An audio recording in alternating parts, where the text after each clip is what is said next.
Ici Piero San Giorgio, aujourd'hui à Paris. Ah, Paris, grosse, schöne Stadt, grande et belle ville. Ville qui est toujours magnifique. On ne le dira jamais assez, vraiment belle ville, pas seulement pour la beauté de ses bâtiments, de ses œuvres d'art dans les musées, etc.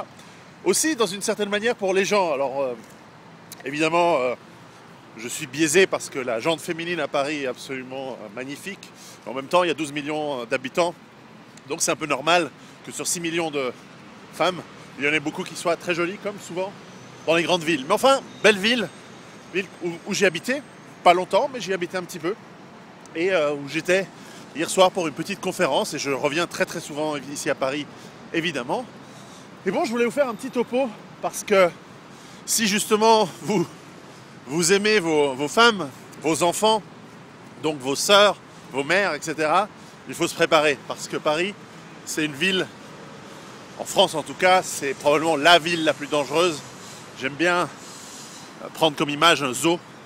Paris, c'est un zoo où les citadins sont dans une cage entourée de fauves, et la cage est en papier, et personne ne sait qu'elle est en papier. Pour l'instant, tout le monde pense que cette cage est en acier, mais en réalité elle est en papier, et le jour où sera le chaos, l'effondrement économique, et que les forces de l'ordre ne seront plus là, eh bien, très vite, je crois que les bêtes fauves iront dévorer les citadins. Et voilà, ça doit vous mettre de bonne humeur ce matin, mais en fait, c'était pour vous dire que je pense que dans l'environnement urbain, et c'est le sujet de notre prochain livre avec Wall West, il y a des moyens de s'en sortir, il y a des moyens de bien s'en sortir, bien que l'on pense que l'idéal, c'est évidemment de mettre en place votre base autonome durable, plutôt dans une zone rurale, à la campagne, dans un lieu sûr, relativement caché, et de bâtir un réseau social autour de vous, et de bâtir un réseau de bases autonomes durables autour de vous, dans votre région, et plus au-delà. Mais enfin, en ville, c'est jouable. On va parler un petit peu dans le livre sur comment un bloc d'immeubles peut se transformer en finalement aussi une base autonome urbaine durable, et comment vous pouvez organiser les 7 points de la base autonome durable, l'eau, la nourriture, l'hygiène, l'énergie, etc. En ville. D'ailleurs, c'est toujours intéressant, une chose toujours très intéressante à Paris, ce sont les péniches. Péniches qui peuvent être des bases autonomes durables, amphibies ou semi-mobiles ou mobiles. Il y en a pas mal à Paris, il y a des gens qui y habitent, c'est assez intéressant.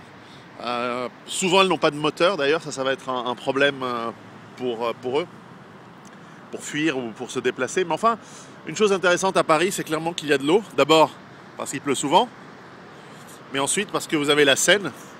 Alors évidemment, avec une eau assez polluée. J'imagine l'eau de pluie doit être aussi assez acide dans ce genre d'environnement, encore que.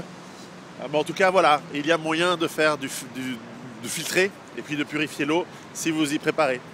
Une demande que l'on me donne souvent, c'est les budgets. Avons-nous comment faire en ville avec peu d'argent? Typiquement pour l'eau, j'en discutais l'autre soir avec Wall West, justement, on se faisait la remarque que vous buvez facilement au minimum 1 voire 2 litres d'eau par jour. S'il n'y a plus d'eau et que vous voulez stocker de l'eau en bouteille, effectivement, à 1 euro la bouteille, ça va faire cher, ou même un demi-euro à la bouteille, ça va faire cher. En revanche, avec un bon filtre de type Big Berkey ou comme ça, c'est 300 $, donc 250 €, on va dire. 250 €, et ça va vous faire 6000 litres d'eau avec un filtre. Et vous pouvez changer les filtres pour beaucoup moins cher, évidemment, pour une quinzaine d'euros ou une vingtaine d'euros, je ne me souviens plus exactement. Eh bien, vous avez sacrément de capacité d'eau qui sera moins chère que l'eau en bouteille, et donc c'est un bon investissement. Et hier soir, on m'a posé souvent cette question lors de la conférence: comment je fais? J'ai pas beaucoup d'argent, je gagne du SMIC, etc. Et il faut mettre de côté, il faut économiser. Je vous conseille pas de braquer une banque, ni de tuer votre vieille tante qui a de l'oseille. Mais enfin, voilà, il faut trouver un petit peu d'argent, économiser, parce qu'ensuite vous allez pouvoir l'investir. Et typiquement, cet investissement dans un bon filtre, c'est un excellent investissement pour avoir de l'eau. Nourriture, à Paris, je pense qu'il n'y aura pas trop de poissons dans la Seine, mais enfin, toutes les plates-bandes, tout ceci va pouvoir, dans le quartier que vous allez sécuriser, dans le quartier où vous allez vivre, il va falloir sécuriser les pelouses, les toits des immeubles, toutes les zones vertes, et les balcons, etc. Il y aura moyen d'avoir de la nourriture, Et les stocks seront d'autant plus importants que probablement, après un certain temps, il va avoir du commerce qui se remet en place entre les campagnes et le centre-ville. Ce sera très très cher, la nourriture deviendra une denrée extrêmement précieuse et chère évidemment, mais enfin il pourra avoir ce commerce et donc il faudra réfléchir à voir de quoi négocier, de quoi acheter cette nourriture, voire être vous qui faites le commerce parce que vous êtes débrouillard, parce que vous savez négocier avec des agriculteurs à 20 ou 30 km d'ici, vous avez trouvé le système de locomotion qui vous permet de transporter cette nourriture et vous allez devenir un commerçant. Pourquoi pas? Enfin, ce ne sera pas forcément pour tout le monde, il faut avoir les compétences. Mais enfin, voilà, nourriture, ce sera jouable. Le gros souci de la ville, c'est évidemment la défense, parce qu'il y aura énormément de gens affamés, énormément de gens énervés, et donc la violence sera accrue. Donc il va falloir sécuriser des immeubles, des quartiers entiers, on va expliquer un petit peu tout ça. Et cela se fera pas seulement par vous-même, c'est impossible. Vous pouvez vous barricader dans votre appartement, mais enfin jusqu'au jour où quelqu'un viendra vous attraper.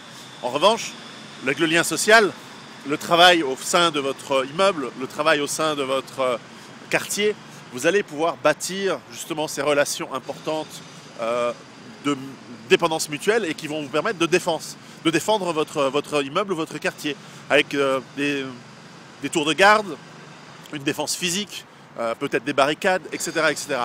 C'est comme ça, il va falloir s'organiser comme ont pu le faire les habitants de Sarajevo, de Grozny ou d'autres villes où il y a eu des grands problèmes.